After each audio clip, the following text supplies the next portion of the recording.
নমস্কার বন্ধুরা, আমি শেলিস ক্রিয়েশন থেকে শেলি বলছি। ফাদার্স ডে উপলক্ষে আমি কিছু বলতে চাইছিলাম তোমাদেরকে। অ্যাকচুয়ালি এই যে ছবিটা দেখছো তোমরা সবাই, উনি হচ্ছেন আমার শ্বশুরমশাই।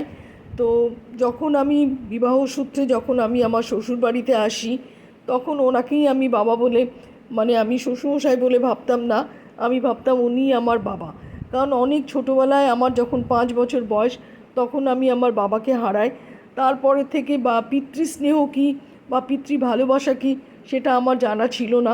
কিন্তু যখন আমি শ্বশুরবাড়িতে আসি, উনি আমাকে সেই স্নেহ, মমতা, ভালোবাসা দিয়ে উনি আমাকে ভরিয়ে দিয়েছিলেন। উনি কখনোই আমাকে পুত্রবধূ বলে মানতেন না। সবসময় আমাকে ওনার মানে কন্যা সম চোখে উনি আমাকে সবসময় দেখতেন। ওনার কাছ থেকে আমরা অনেক কিছু শিখেছি, অনেক কিছু পেয়েছি।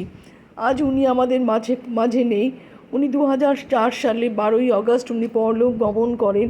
তারপর থেকেই একটা সেই যে শূন্যতা গ্রাস করেছে আমাদের সবার মধ্যে, সেই শূন্যতাকে কাটিয়ে এখনও অবধি আমরা উঠতে পারিনি। যেহেতু আমি বলেছি আগেই, আমার বাবাকে আগেই ছোটোবেলায় হারিয়েছি। ওনাকে আমি তবুও খানিকটা কিছু বছর আমি পেয়েছিলাম ওনার সান্নিধ্য।